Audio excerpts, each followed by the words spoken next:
well, I hope you had a very short, sweet, quick break. And we're going on to the next speech, which is myself and Alex. So our speech is can you induce an out-of-body experience through hypnosis? Yeah, and the title of our research is actually called the Hypnotic Induction of Vertical Perception in Out-of-Body Experience. Yeah, I want to thank the Cardigan Foundation for sponsoring this study. So thank you very much. And also just to remind people, if you wanted to do research, you can also apply for the Cardigan Fund every year. And also I forgot to mention that the AIPR, you can join as a member. I think it's about $10 membership fee per year, and you get our newsletters. And if you want the journal, you get 2 journals a year for $70 a year. So anyway, back to my talk. I'd like to introduce my colleague, Dr. Alexander Defoe. He is a Melbourne-based lecturer at Monash University in the field of psychology. He has conducted research in out-of-body experiences, or OBE, global states of consciousness, and the perceptual binding problem. He comes with a deep interest in altered states of consciousness and the integration of perceptual information. Dr. Defoe authored the book Hearts in Transcendence, self-published in 2016, and also edited a volume about out-of-body experiences and accounts of body and self-separation titled Consciousness Beyond the Body. And those books are available on Amazon.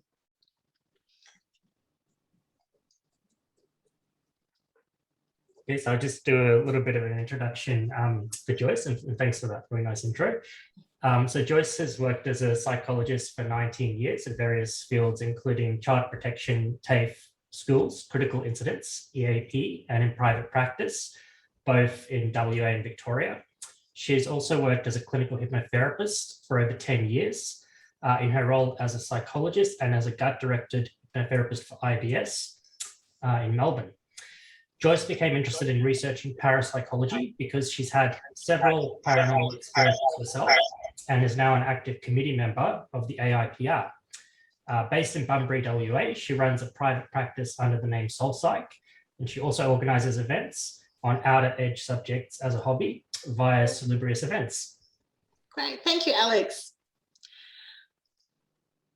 Okay, so imagine you are a really powerful soldier or warrior back in ancient Greece, and you're about to do battle. But before you do that, you make a very, very important trip. You pay the money, you book for the Oracle of Delphi, you do your little animal sacrifice, and then you make a journey there. At Delphi, you meet the Oracle, and she stares out into the sea, goes into a trance, and tells you the prophecy.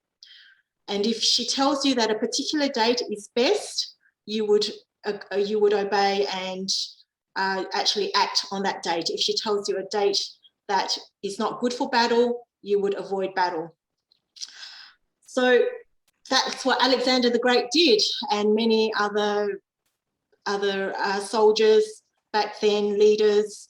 They really valued the oracles, the mystics, the shamans, who would often go into trance and access information through whatever they tap into, the unconsciousness, the subconsciousness, or the greater human consciousness. Also, back in the day, ancient Greece and Egypt, if you wanted to solve a dilemma and couldn't and want to access a deeper part of your consciousness, you'd go to these sleep temples, where they'll offer you a herbal drink. It will be lit by candlelight. There might be bright images to heighten suggestibility. And then you'll go into a deep, deep relaxation or trance and hope to gain some insights into your dilemma. So hypnosis has been around for a very, very, very long time, forever, really. And then moving forward into 1770, Franz Mesmer, he coined the term magnetism and mesmerism, and I believe that that's where the word mesmerize comes from. So Franz was a German physician, and he had an interest in astronomy. He also had a theory that all living creatures have a natural energy which transfers between animate and inanimate objects, called animal magnetism. And he believed that this power or this force was alive in living bodies, and this force or energy can be used for paranormal powers such as telepathy and telekinesis, etc. He healed some people through magnets. I think he passed over magnets over patients and found that the veins would stop bleeding. And after a few goes, he would swap the magnets for a stick, and he found that it had the same effect. So yeah, perhaps there is something in that. One of Mesmer's students, called Marcus, coined the term I can't say this, somnambulism, and that is describing the state between waking and sleeping. Then in 1841, James Braid, a Scottish surgeon and philosopher, came up with the term hypnotism, or neurohypnotism, or sleep of the nerves. He actually didn't really believe in the animal magnetism theory, but he stated, or he found, that a prolonged fixation on a moving object fatigues a part of the brain, causing neurohypnotism or a nervous sleep. And that's probably where in the past hypnotherapists would swing the pendulum, so your eyes would follow the moving object to get you into that deeper state of trance. James received a lot of letters too from all over the world, especially India, telling him about yoga and meditation. And that's when he started talking about how people can perhaps do some self-hypnosis through meditation and using their unconscious mind over matter. So that's just a very brief history of hypnosis. So what exactly is hypnosis? It's actually a really natural state. We go in and out of it every day. So when we daydream, when we are in flow and doing something that we really enjoy and love, that we just lose track of time and sometimes even forget where we are.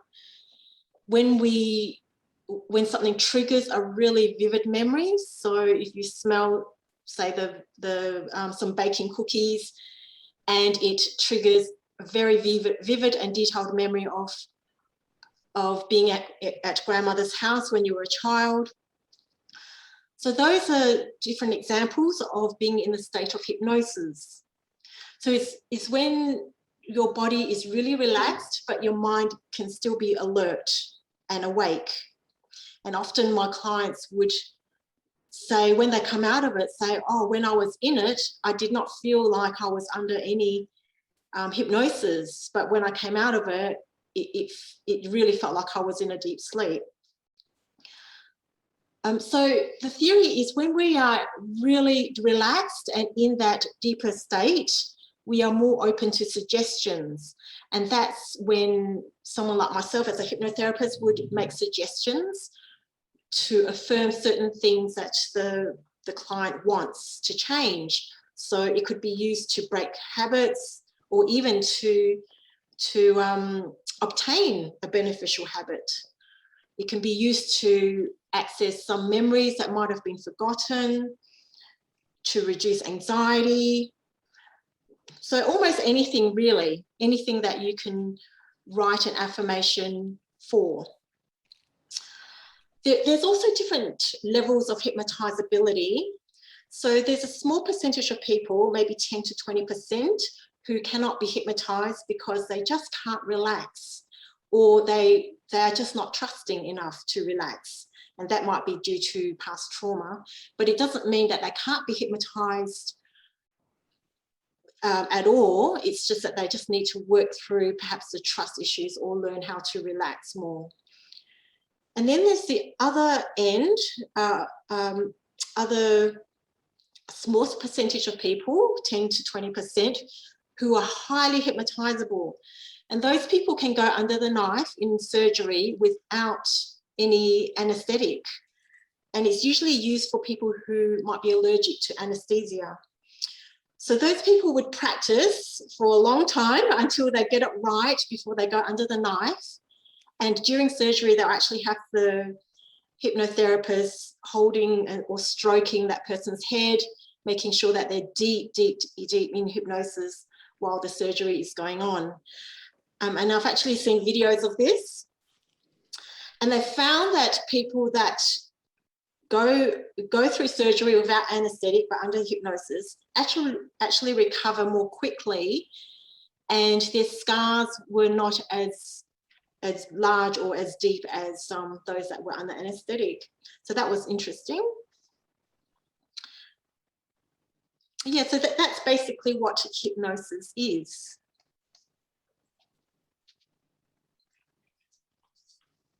So I wanted to just talk a bit about out-of-body experiences, and Joyce gave a really good rundown there of some of the history of hypnosis. And really for many researchers, I think it's intuitive to kind of marry up these two subjects and to look at how hypnosis can either trigger or induce out-of-body states.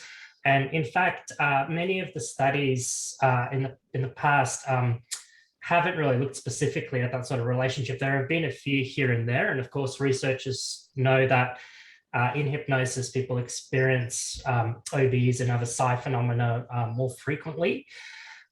So what I wanted to do is just lay out some of the history and theory, and then we'll get into some of the more juicy stuff that we did with the study and the experiments that we ran to try and see if we can actually induce the out-of-body states via hypnosis, and to what extent and what can be done with that. But first of all, we kind of have to think about what the out-of-body experience is, and this was a big part of my earlier research, looking at some of the theories and the phenomenology of out-of-body states. How do they differ from near-death experiences or wake-induced lucid dreams?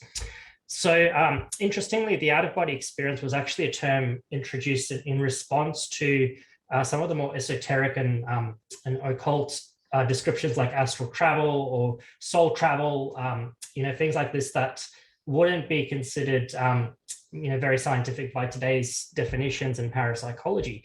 So when we talk about out-of-body experiences, these are a really technical description of one experiencing a shift from the physical body, sometimes having a sense of a secondary body, other times more a spot or point of consciousness outside of their body.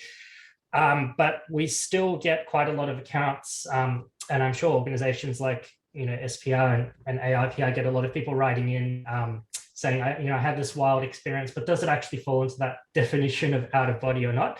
So for the purposes of this research, we thought it's really important to have a clear-cut definition there, which we'll talk a bit about later.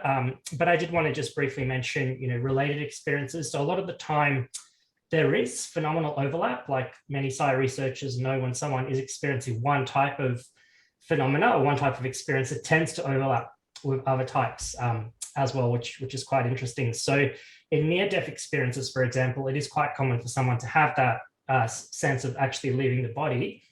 But we do have to be quite clear about the definition. So someone has a near-death experience that has a characteristic of an out-of-body experience. That would be different from just having an out-of-body experience when falling asleep, for instance.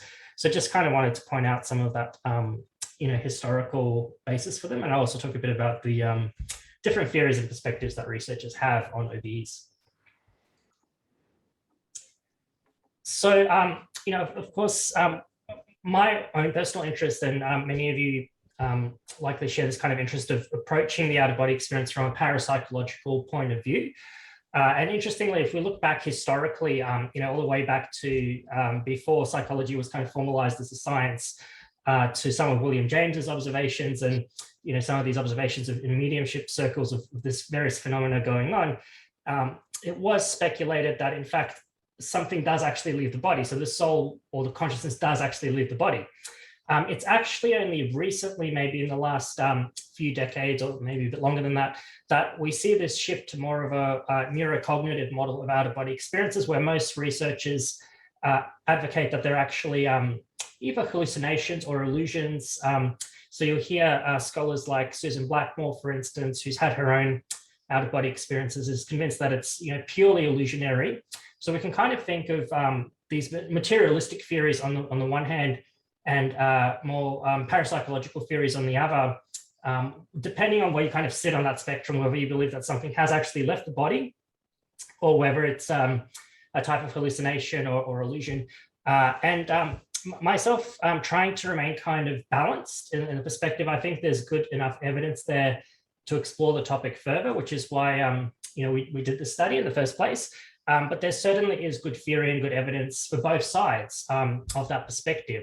And I've just listed, some of these here. I won't go into, a lot of detail, but theorists have put forward propositions that things like false motion, so the sense where someone experiences vertigo or dizziness, so disruptions to the multisensory centers in the brain, like the thalamus or temporoparietal junction, might cause the sort of body-brain split that comes about. There are also theories around sleep paralysis. So people kind of experience this, again, disconnect between the body. So proposing that it's more of a dreamlike state. There's substance-based theories. So researchers that have looked at ketamine, for instance, DMT also, and these sort of substances that seem to be able to induce the out-of-body state. There have been some analytic theories and trauma-based theories put forth that when people dissociate, an extreme version of that is actually an out-of-body experience where they're actually pulled out of the body, and it actually does feel quite real to them.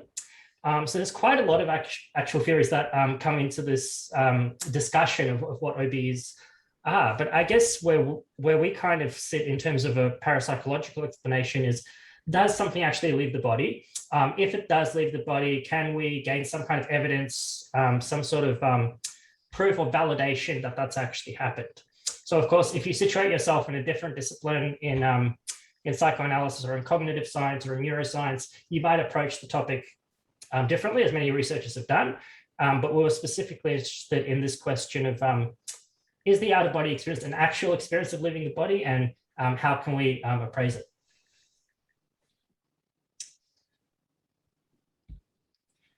So this kind of gives a really textbook definition. If you look at a textbook definition of what modern psychology students are taught about out-of-body experiences, they tend to be, again, we mentioned this kind of shift from psychology becoming more organized as a science, becoming more rigorous, and many explanations are grounded in neuroscientific models. So typically they're explained as autoscopic or hedoscopic hallucinations. So autoscopic hallucinations, where a person perceives their body outside of themselves, so typically hovering above their bed. These types of experiences happen very frequently at nighttime in the hypnagogic state. So, again, hence that sort of hypnosis link. And also hedoscopic hallucinations of that sense of what we might call bilocation in parapsychology. So feeling like you're in your body, but also at the same time actually somewhere else concurrently. But out-of-body experiences, again, we can kind of continue to that textbook definition, but they seem to go beyond that. And there seems to be something about the experience that's more than simply having that sensory account. That's worth exploring.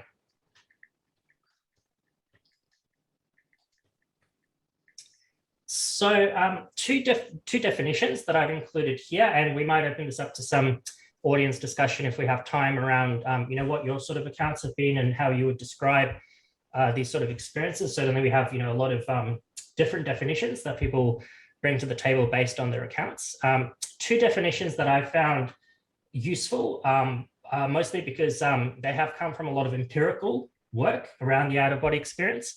So it's well known, for instance, that Robert Monroe explored the capacity to induce out-of-body states, obviously most famously using his hemisync auditory programs, but also various other induction tools. and other organizations like International Academy of Consciousness, which also have their own sort of methods and techniques for Obe induction. And what's interesting is we can see overlaps and parallels between how some of these peak bodies into studying OBEs actually define the experience. So for example, Monroe Institute, and this is pretty much listed as it is on their website, define the out-of-body experience as a sense of conscious separation from the physical body, which is something that happens in about half of all accounts. So sometimes people just find themselves kind of popping out of their body and there's no sense of distinct separation, but at least half of the time that separation is there. A lot of the time people report a fully formed energy body, so a secondary body that's not physical, but that does feel indeed like a vessel or like a body despite that. And also the sense of vibration. So again, this distinct visceral separation, which is described as vibrations, but could be, a range of different sensations that people have as they experience this disconnect between the physical body and their consciousness. IAC agrees for the most part with this definition, but they also build on it and add some additional characteristics. They point out that, quite often perception and visual experience changes in OBEs. When we're in the physical body, obviously we can just see directly ahead of us. In the out-of-body state, it's quite common for people to report a panoramic type of view, so they can actually see behind them, in front of them, at various angles all at the same time. So this 360 view, and again, you'll read about that in cases of hospital type reports with near-death accounts where someone's floating above and they can see the whole scene at the same time. They also talk about astral arms or para arms, or these parts of the limbs that seem distinct from the physical body, and this is quite common in accounts as well, especially if someone's trying to induce an out-of-body experience. They might feel like a secondary limb or a secondary arm progressively kind of disconnecting from their physical body. And again, what's really interesting to us that I've highlighted here is the overlay with other, what we might call psi effects or parapsychological phenomena relevant to OBEs. And admittedly, a lot of these do occur in near-death contexts where someone might experience their relatives visiting or reconnecting, with someone that they've lost. But also in out-of-body states, so having these kind of shared out-of-body experiences or telepathic exchanges that are reported, which are pretty fascinating as well in terms of looking at some of that overlap between OBEs and other accounts.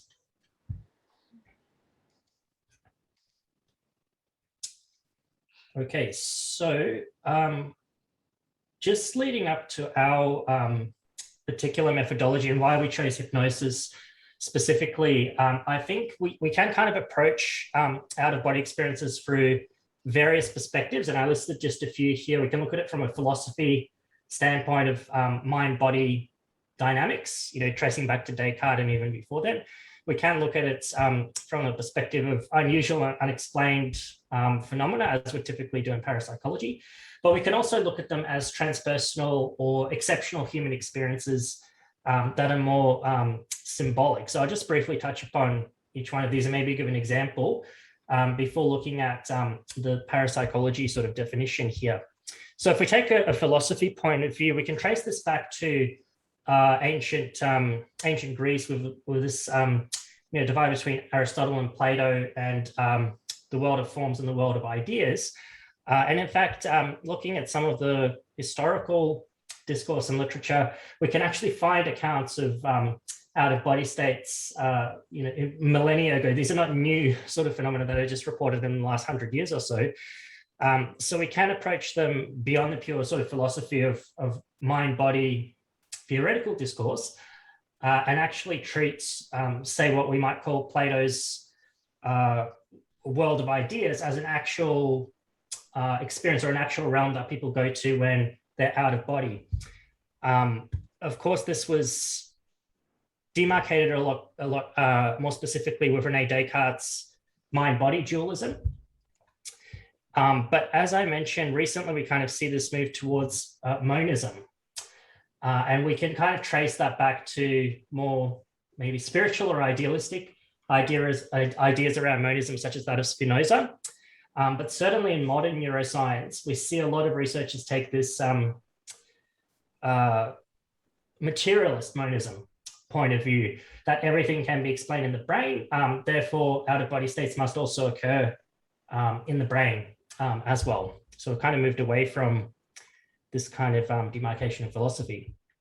If we look at it from the paranormal or parapsychological perspective, we might actually posit that a part of one's consciousness or the soul does leave the body, and it somewhat opens a can of worms in terms of what part actually leaves, and it raises questions around the survival hypothesis of is there life after death, and all sorts of these questions that come to mind as well.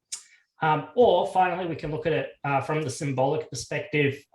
Theorists like Carl Jung, who would interpret, or has rather interpreted, the Platonic realm as the realm of archetypes.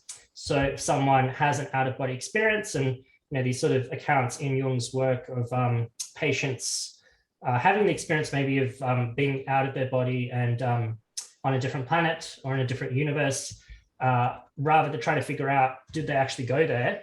The sort of framing would be, why was that significant for the person? So a more transpersonal type theorist might be interested in questions like that. But if we take more of a parapsychological view, we're interested in, did they actually go there or not? It's more of a question of truth or veracity rather than significance. But that's not to say one perspective is more important than the other. It's really dependent on how we look at these topics.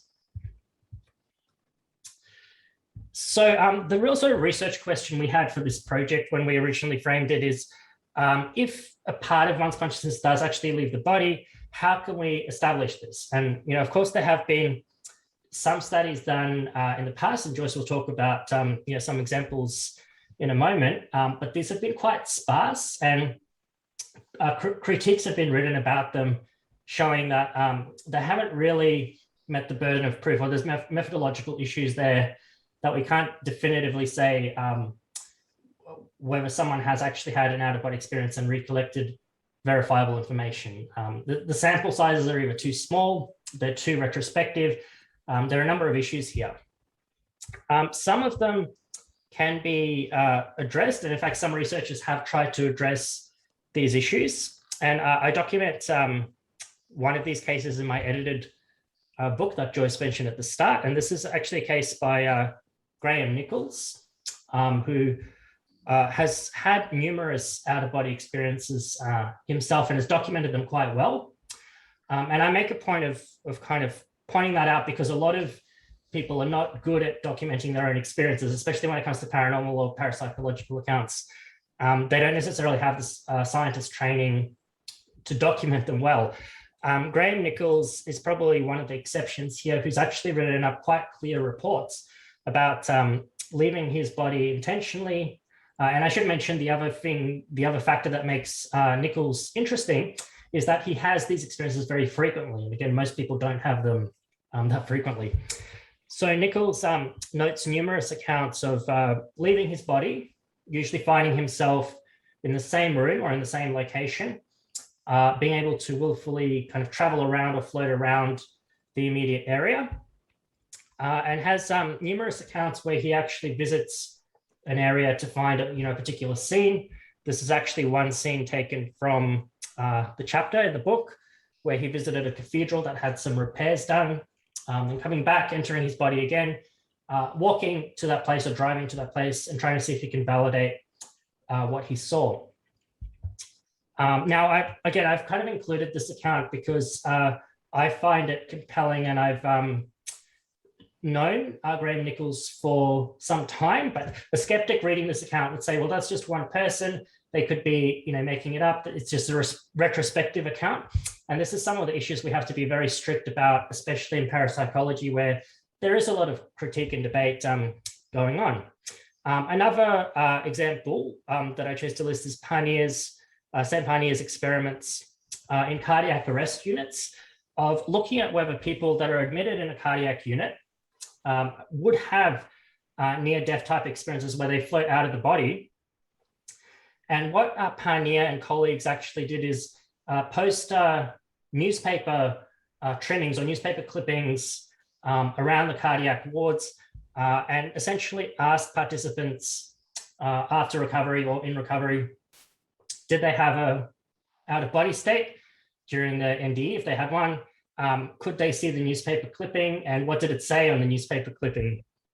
Now, if you've read that paper, which has been, I think, a few years back now, you'll find that the results were not as impressive as the research team hoped. So no one could recount that they actually read what was on the newspaper clipping.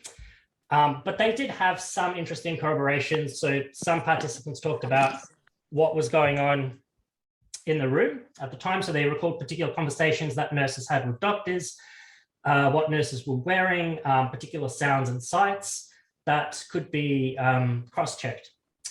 Now, again, is that sufficient as a sort of evidence that they did in fact leave the body and corroborate those accounts?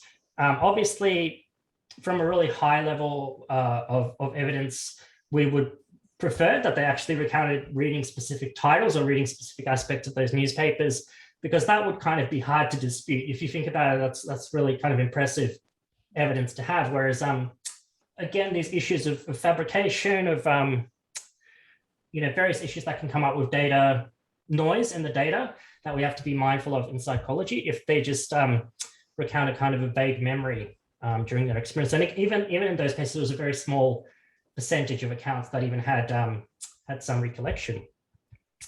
So this is also kind of to give everyone a bit of background about how this project came about. So we looked at previous accounts like those of Nichols and Pania and considered how can we design a robust study to maybe address some of these factors and to test the out-of-body experience.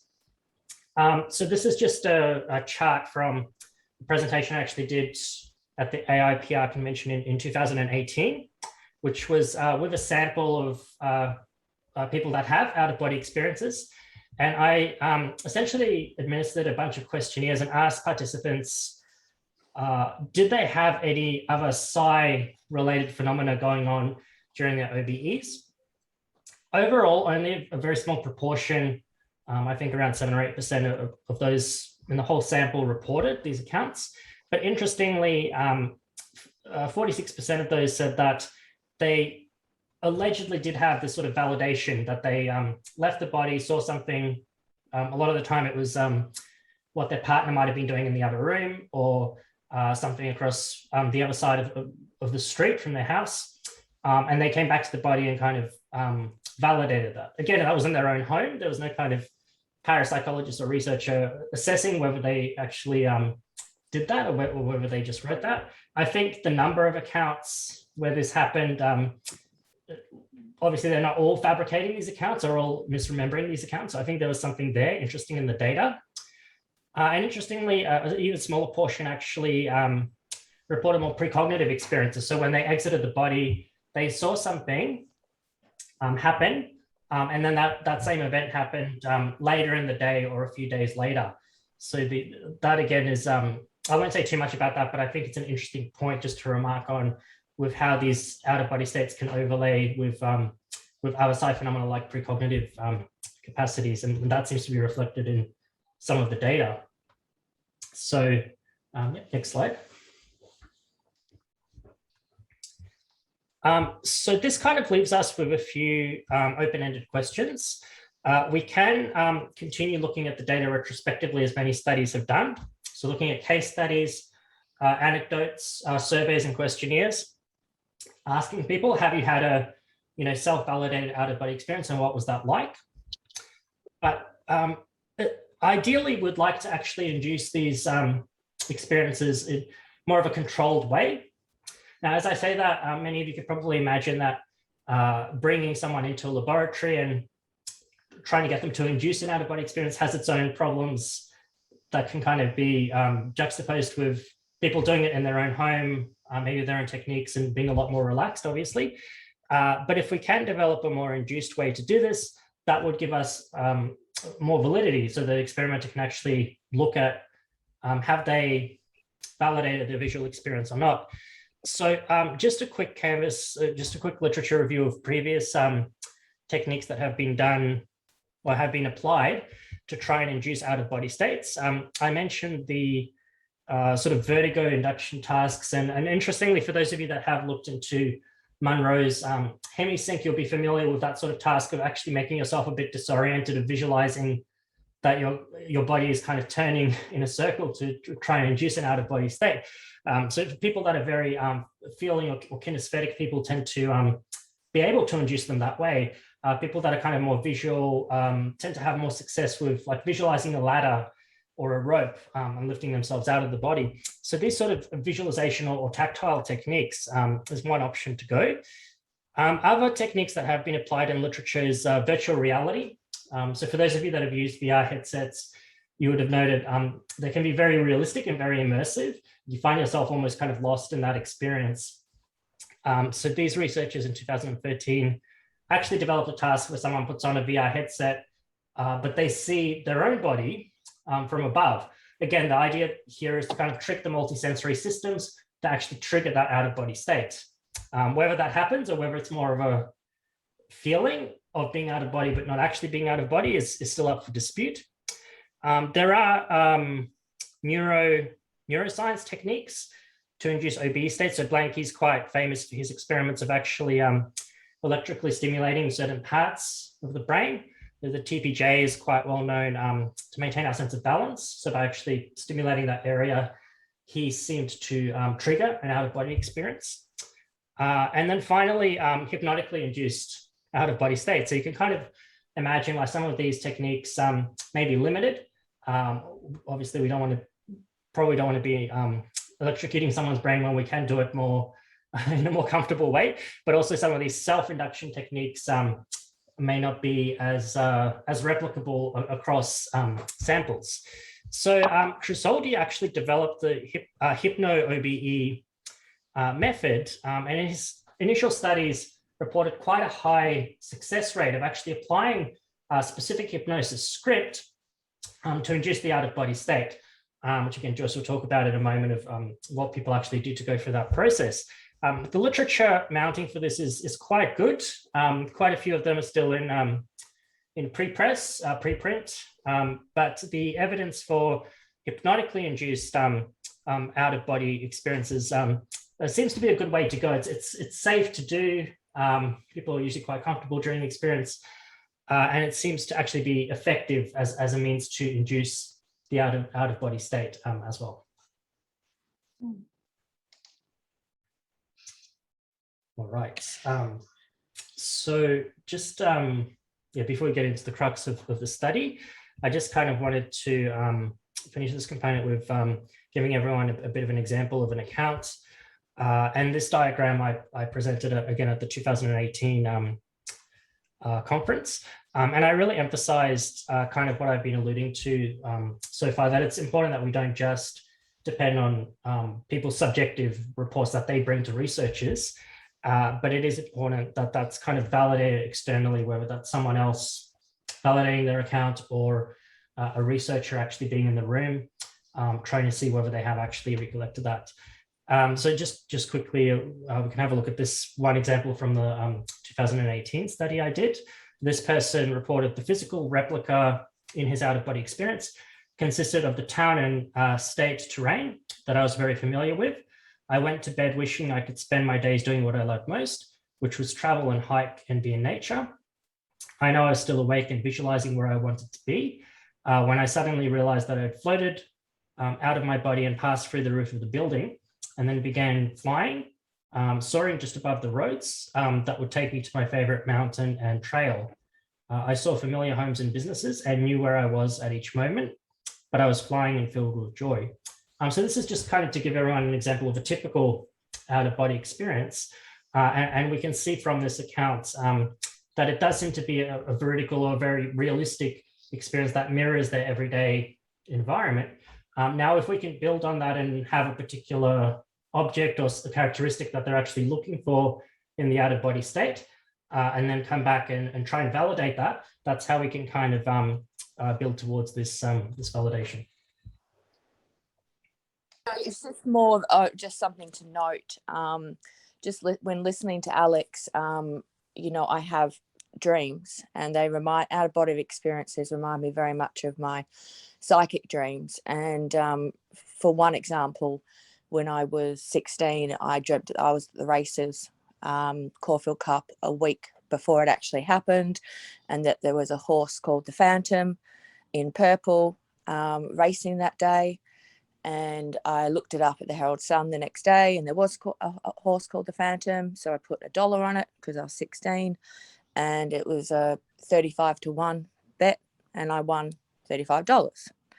So, and I actually did that quite regularly until I tried to start putting more money on the horses, and then the dream stopped it in that particular sense.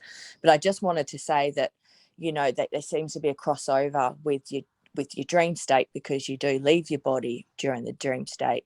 And just secondly, and I will be very quick, lucid dreaming, when you wake up within your dream and your consciousness is aware, and therefore you're able to start controlling the events within your dream. And I've had that a couple of times where, you know, I'm like, oh my God, I'm dreaming. I want to start doing this now. I'm doing this now. I'm doing this. So it kind of seems to me that's kind of like a crossover to what Alex was talking about. That's all I wanted to say. Thanks for sharing that, and another great validation for your dreams, and you know, there's something more than just a dream. Yeah, if you can dream about something before it happens. Yeah, I've got multiple examples, but I'm not going to hold the mic. Okay. So but maybe later you can share. Thank you. Sure. Thanks, Joyce. Okay, so just touching on from what Alex was talking about, different cases of validation and evidence, how can we get evidence? I really want to talk about a very interesting case of a near-death experience. Okay, so in 1984, Maria, a Hispanic patient at the Harborview Medical Center in Seattle, had a cardiac arrest and died, then brought back to life. So that could be termed as a near-death experience or an OBE. A social worker who was present with her the whole time, Kimberly Clark, spoke to Maria, who recounted having an out-of-body experience where she was out of her body, floated right up, saw her body on the operating table, and went right up, further up to the ceiling, and saw a man's tennis blue shoe on the ledge right up near the ceiling, and you can't see it from the ground. So when she woke up, she told Kimberly about her experience. Kimberly went up to the ceiling as far as she could go, and fair enough, saw that blue tennis man's shoe. So I guess that could be said that it's evidence or validation of Maria's experience, that she had an out-of-body experience, because you couldn't have seen that shoe from the ground. You could only have seen it if you were right up near the ceiling. So using this concept, we designed partly our research to seek some sort of evidence. So we wanted to see if hypnosis can induce an out-of-body experience, and if so, then what's the evidence?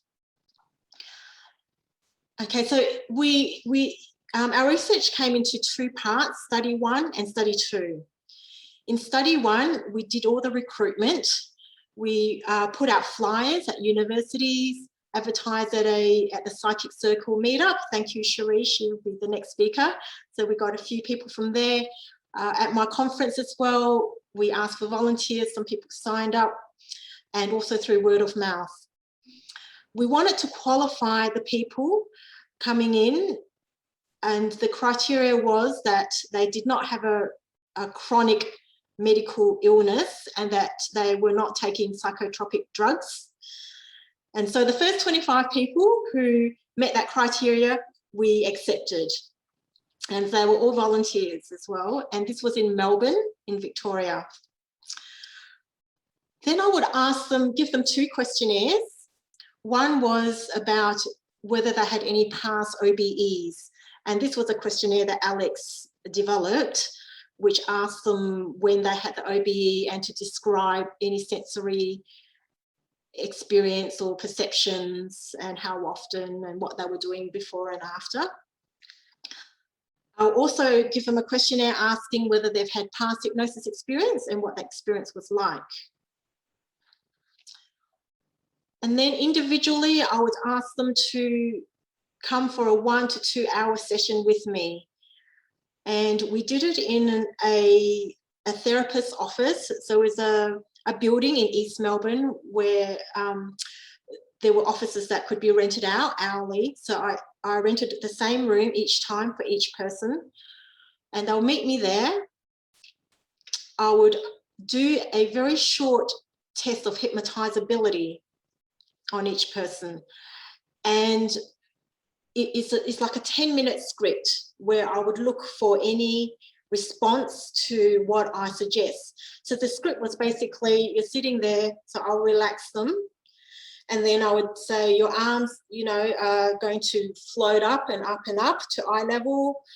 And then your arms are turning into magnets, and then they're attracted to one another, and they're coming closer and closer and closer together, closer and closer until they touch. So yeah, obviously I would say it in a more relaxing manner.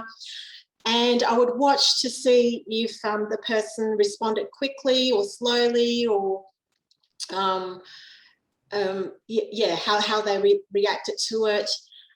And I'll also ask them what the experience was. So if they said, oh, I really felt like my arms were like magnets and I couldn't help it, they just came closer and closer together and touched by themselves, even if I didn't want them to. So if they had that sort of response, I would put them as highly hypnotizable. If they did respond to me, but you know, maybe the suggestion wasn't as strong, it was a medium. And if they didn't really respond at all, or responded really slowly, or said to me afterwards, I didn't really feel like I was hypnotized, but I just did what you said, then that would be mild. So then I'll ask them to go, we'll go for a break. So they go outside the room. Just before I go on to the next bit, so we had 25 people volunteer from ages 23 to 73 years, so a wide range. The average age was about 42. The Obe Questionnaire, which is the Vertical Mind Mapping Council for Holistic OBE Perception, developed by Alex, was one of the questionnaires that they did. And so all in all, we had 11 males, 14 females, so quite evenly spread. Most of them had past hypnosis experience, and just over half had past OBE experience. The experimental group, so the people that actually had hypnosis done on them, was 14, and the control group was 11. So I'll go back, oops, sorry. I'll just quickly explain. So the experimental group would do an actual hypnosis script. So I'll take them through the whole hypnosis process and suggest that they are coming out of their bodies, floating up to the ceiling, coming back into their body, then floating up again, going to the door, looking at the doorknob and taking note of every detail of the door and remembering what the door looked like, going out through the door and then coming back into the room, looking at different things in the room and being able to recall that.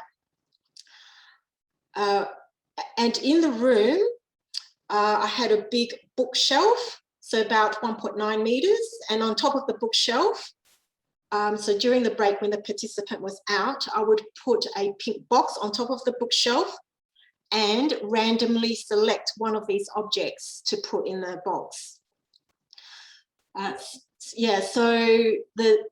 So during the hypnosis, I would say to the client, the participant, see that pink box, it's on top of the bookshelf, just float up to that box and have a look and see if you can see the object.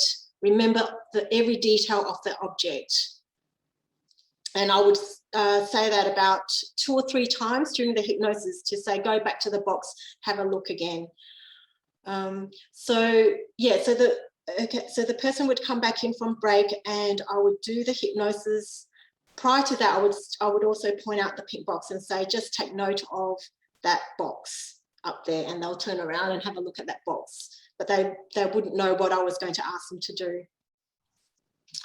So, okay, so that's the pink box in the, and that's the bookshelf. So for the control group, I would do a guided visualization, which took about 10, 15 minutes. So it wasn't hypnosis. It was more like imagine you're floating out of your body. Imagine you see that pink box. Imagine you can see the object in that box and remember what that object was. And I would not tell the person whether they were doing a hypnosis or whether they were doing a guided imagery.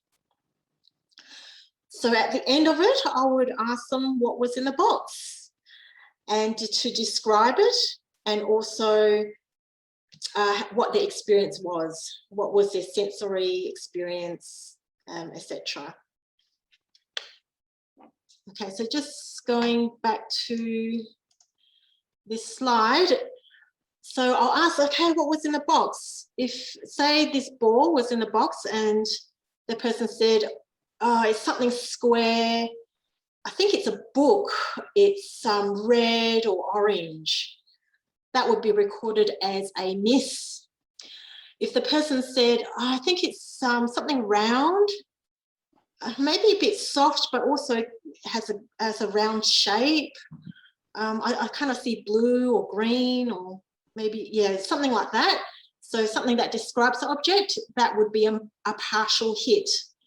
If the person said, I think it's something round, I think it's a ball, then that would be a hit.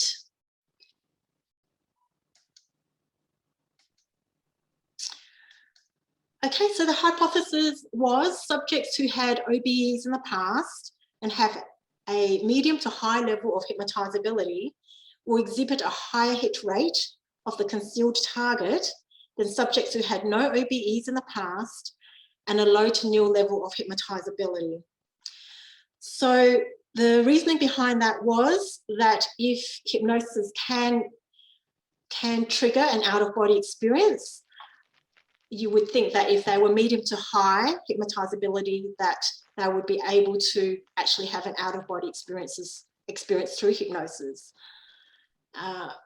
and actually be able to see what the object was in the box. All right, so what were the results?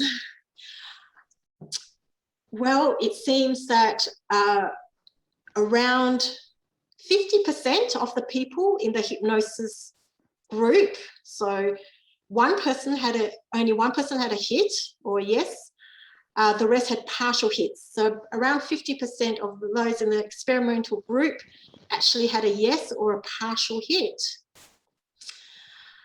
Those in the control group that had the visualization had no,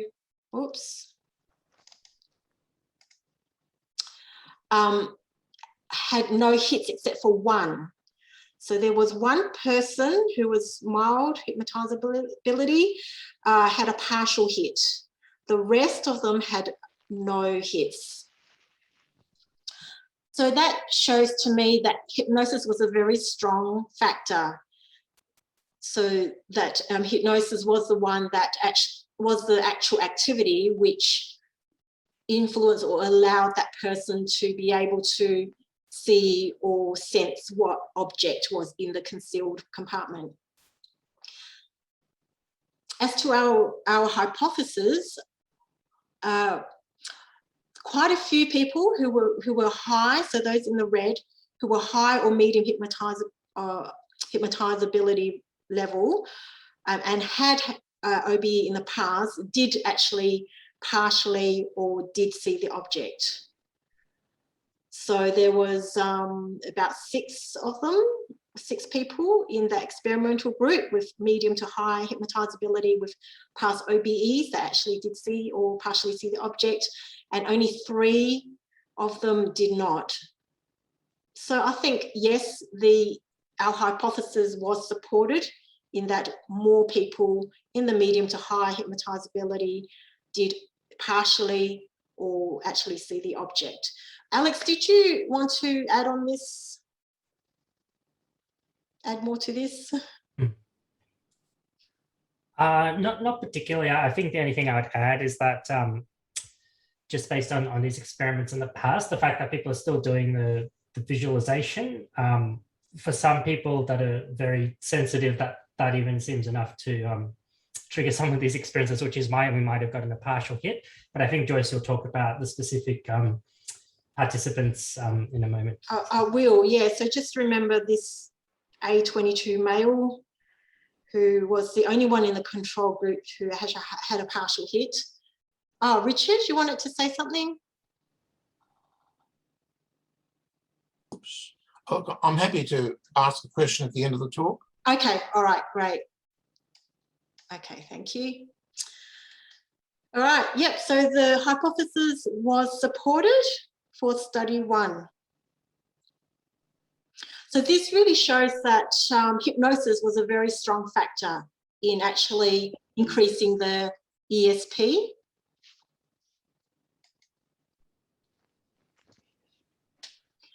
And this, so what we got in study 1, the results, we designed study 2. So using the same people, and not all of them, not all the people in the hypnosis group could come back for study 2, unfortunately. So we had to swap maybe a couple of people from the control group to be in our hypnosis group. Yeah, so in study 2, we thought, okay, well, maybe practice might increase the level of hits. One of our participants actually suggested that because we only had 1 session and it was the first time meeting me, maybe people weren't as relaxed, and maybe if we had more sessions and they got used to my style, people might get more relaxed and be able to go more into trance. So we thought, okay, we can maybe ask people to come back for another 2 sessions of the hypnosis, and hopefully maybe they'll get better at seeing the object. Also, Tresoldi, who this research was partly a replication of, his participants had 4 sessions, so we only had 1. So yeah, so we thought, okay, maybe increasing the practice of hits, increasing the number of sessions would increase the number of hits. We also thought that we should ask the people if they have had past psychic training. Maybe that might be a contributing factor to the number of hits or partial hits. So if they had past psychic training, maybe that might have contributed to them being able to use that rather than an OBE to look at what's in the box. We had 12 people for the second study. 7 were in the experimental group, so they received the same hypnosis script, and 5 were in the control group. And also, they still do not know whether they were in the experimental or the control group. The hypothesis for study 2 was subjects who had a hit or partial hit in study 1 will exhibit a higher hit rate of the concealed target through practice by having another 2 sessions of hypnosis. Okay, so these were the results of study 2. So all of these people had hypnosis. So this was study 1 in the session 1, study 2 in session 3. The only person that had a hit, which was in study 1, had no hits in session 2 and session 3. She did have psychic training in the past. Those who had partial hits, like this person consistently had partial hits, did not have psychic training. Partial, no psychic training. Again, partial hits, no psychic training. So in this sample, past psychic training did not seem to be a factor. And also it seemed that our hypothesis wasn't supported, because if it was, session 3 should see more partial hits or hits, because they've had more practice. So that was interesting. Yeah, so this was the control group. So no one in the control group in study 2, even though we've done it 3 times, had a hit or partial hit. So the hypothesis was not supported for study 2. So in this sample, it seemed that practice was not a contributing factor. Alex? Sure. So this is just basically a bar graph of all of the results, just to give a broad picture view. And we can see that, as we'd expect, in the control conditions, there were hardly any hits at all. In the experimental condition, a lot more partial hits. So even though our hypothesis wasn't confirmed, especially for the second part, we can see that, broadly looking at the data, there does seem to be an effect from the hypnosis, especially when thinking about partial hits more broadly.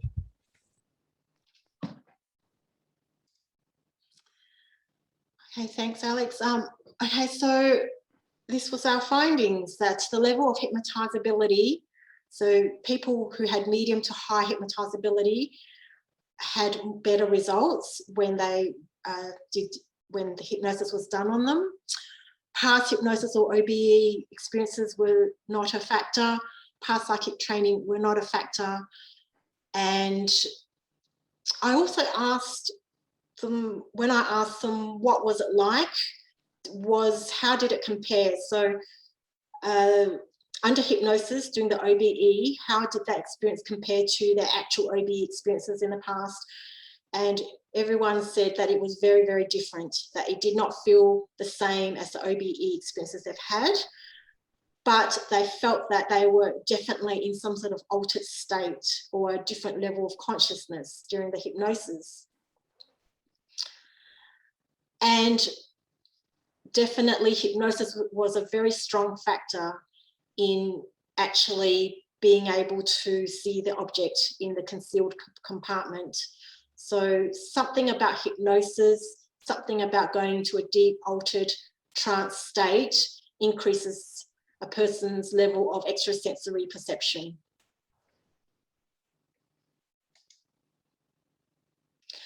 I want to talk about 4 people in particular who were in the study.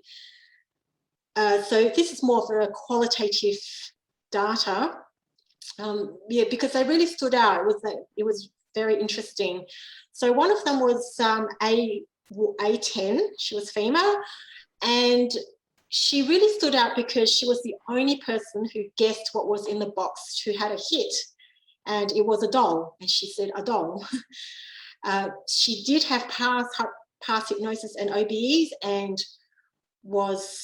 had high hypnotizability ability. She did have past psychic training 20 years ago, and she told me that back then they used to do similar exercises where they had to guess something in a concealed compartment, and she was one of the more successful ones in actually identifying the concealed object. But she said that since then, her ability has become very rusty and out of practice. And during study 2, where she did not get any hits, she said that she was extremely stressful, that there was something happening in her life which contributed to that. And she also had some performance anxiety. So maybe that was why. A16, female, she has had past hypnosis and past OBEs.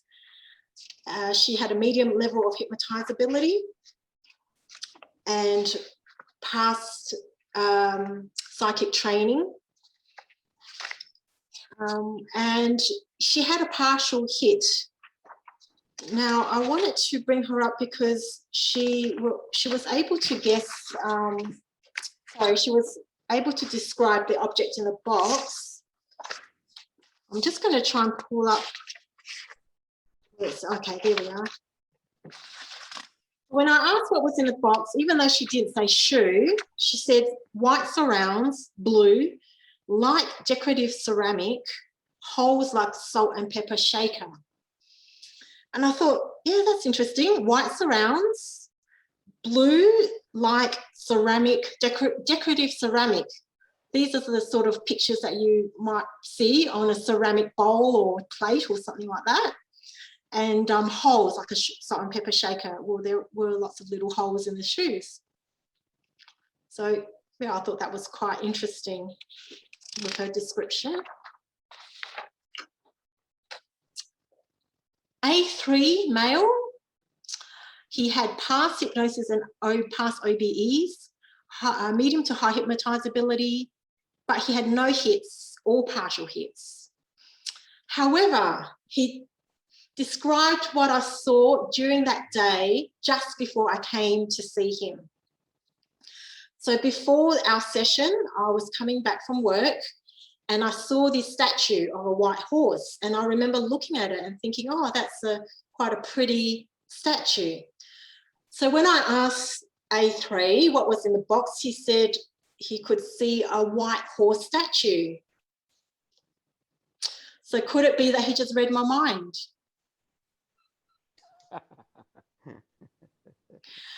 A22 male, past hypnosis and past OBEs, mild hypnotizability. He was the only person in study 1 who had a partial hit. So that was the object. He said something round, metallic, silver or red. He did say to me that he just started psychic training. So maybe that's paying off. And maybe he was mild in hypnotizability. It could be just that day where he wasn't that responsive. Perhaps he is more hypnotizable on other days. So we just have to take that in mind, keep that in mind. So what are some of the implications of this study? Well, it tells us that hypno-OBE can actually induce a real rich inner experience, which can also open up to utilizing extrasensory perception or enhancing extrasensory perception. The level of hypnotizability to access extrasensory perception is also quite important, so medium to high hypnotizability. And also a relaxed state and practice. I think there's still factors to consider, even though in our study it showed that it wasn't a significant factor. I still think that it could be. Our sample size were very small, and perhaps if we could tweak it a bit, that I still think that practice, because like with any ability, people could get better. Alex, did you want to add more to this? I did. I think it might be the next. Was it the next slide? Oh, okay. Yeah. It might just be. Yes. Oh, yeah. There we go. Yeah, I think that's a really good point that you made, Joyce, around what we can do. And I should mention that a lot of this research has come about from kind of tweaking and trying to improve on other studies. So, for example, why did we choose objects that are quite colorful and easy to discern? So there are things like inter-rater reliability built into the study with, for example, asking expert OBs, why do you reckon that these people in Pioneer's study couldn't see the newspaper clippings? And they kind of said, well, the newspaper is not a good sort of test of vertical perception. So we have come a long way, and I think this is important work. But as Joyce mentioned, having a more longitudinal stretch of time, so like in Trisoldi's studies, having 4 sessions, or even more sessions where people actually get a chance to say over 6 consecutive weeks to practice and build up their perceptions. Also, we did look at hypnotizable and OB prone populations, but potentially what we might look at, or other researchers that choose to continue on with this sort of field of study might look at, is actually building in some sort of standardized psychical training program as part of it. So getting people to actually learn how to induce out-of-body experiences and how to get deeply relaxed, and then do the actual trial. So there's a lot that can be taken in the direction of future studies, whilst not negating that this study has tried to kind of ameliorate some of the limitations of prior work as well.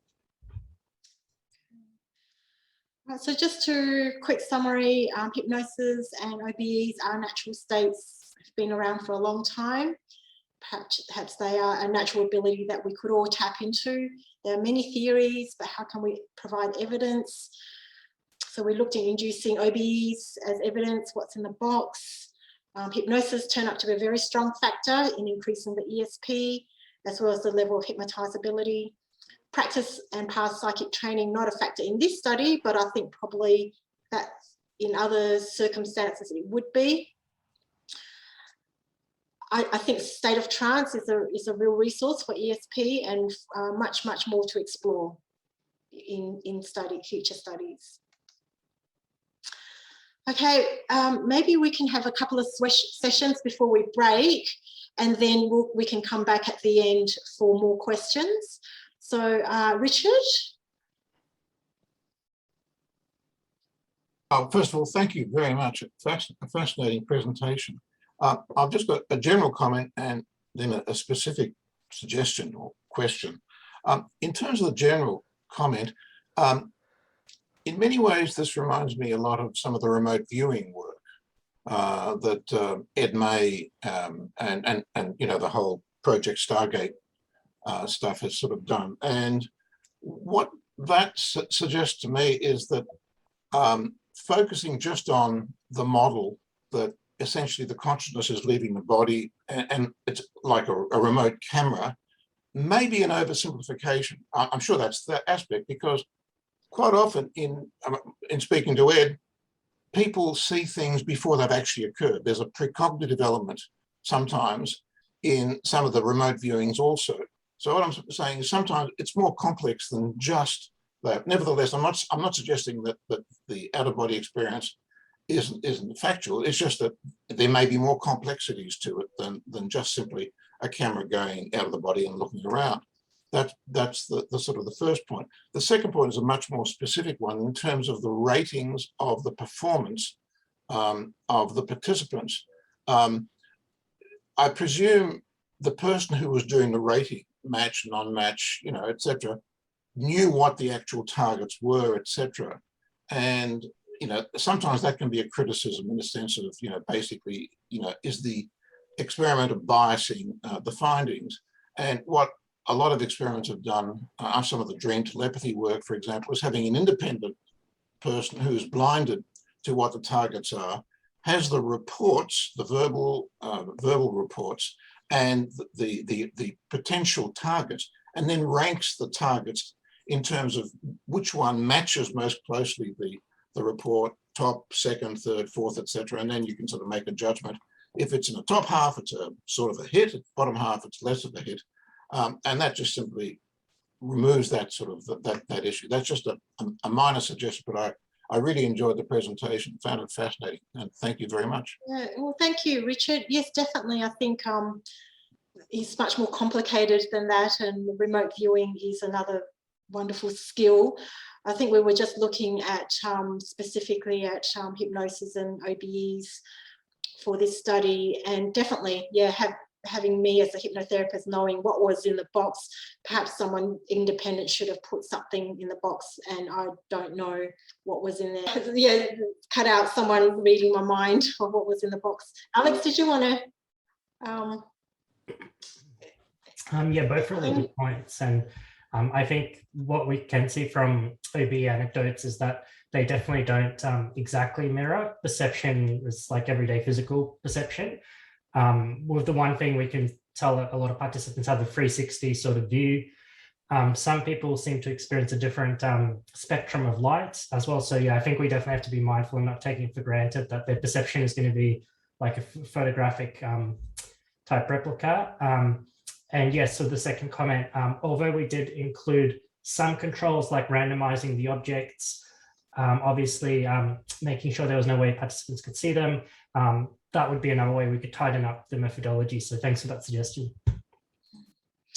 Sandra? Hi, yes, Alex and Joyce, thank you for this presentation. Really, really good. I enjoyed this. I did have the similar thing with, you said that one of the participants actually mentioned the horse statue, and that's what you saw before. Now, you knowing the objects in the box could implicate telepathy rather than OBE. So that would indeed be a good thing to tidy up in the research.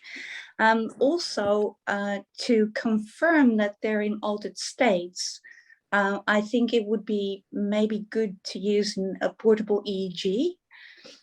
And I've done that as a participant in other experiments as well, whereby I was hypnotized and the person actually could see on the EEG that I was in the state I should be in.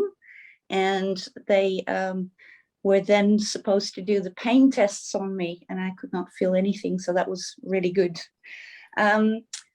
The other thing, did you also ask them the type of psychic training they had? No, some people did give some descriptions, like it was just a one-day workshop or 4 days. Yeah, various types, so it wasn't the same. It was just too much. I think it was just too much information to consider in this instance, because they, I mean, if the people who did psychic training did have a high hit rate or partial hit rate, then maybe, yeah, it would be worth exploring more. But just for this study, yeah, we didn't delve too much into that. Alex? Okay. Yeah, it was all kind of really inconsistent with the types of training they'd previously done. A lot of stuff that I don't think Joyce and I have even heard of before. So it was interesting, but yeah, because that wasn't a quantitative finding, we didn't really look at that further. Okay. Also, what is the definition you used for OBE? Because I think that perceiving outside the body is not necessarily an OBE. So has that definition been clarified? Yes, we were hoping. I mean, we were hoping that hypnosis can actually. Yeah, we were hoping that it was the actual going out of your body, but you know, it was the first time that we've done it, so we weren't sure. It was just that as a result, nobody actually. I don't think anybody had an actual OBE. It was more of a. I guess maybe they were in a very relaxed state, altered state, and can kind of, you know, that dreamlike state where you can kind of that's more fluid and float around, imagine floating around. But it wasn't an OBE as such. But we were hoping it would. So that would be extrasensory perception. Yes, that's what ended up. That's what ended up happening. Okay, great. So, Alex, did you want to say anything about the definition of OBE? Yeah, look, I suppose there's a couple of things to note there. First of all, we didn't really have any component of telling participants or qualifying what their understanding of OBE is. So it could have been a slightly different phenomenal experience for each person. But secondly, the way Tresoldi defines it, he kind of coined this new term, hypno-OBE. So what you'll find in literature is that every researcher defines OBE differently. If they're doing like a VR study to induce out-of-body experiences, they define it a particular way. So yeah, I guess we apply Tresoldi's definition. But if we look at it from pure phenomena of what's actually happening, I think you're right that it's probably a bit closer to ESP than a traditional out-of-body experience. So that, yeah, it's a really good point. And I also heard Joy mention guessing rather than perceiving. Now, those are two different things. Yeah, I think I said guessing because some people said they were guessing and some people say, I think. It was all very like, I'm not sure, but this is what I saw. People weren't very confident, I guess, that they actually saw the object, but they just said, I think this was what came to mind. But yeah, we're actually hoping on perceiving, not guessing. That's probably my mistake. Thanks, Sandra. That's all right. It's a very common one. Yes, perceiving, not guessing. Yeah. Mm. It Thank was all you. the Thank you, control. Joy. Thank you, Alice. All right, thank you.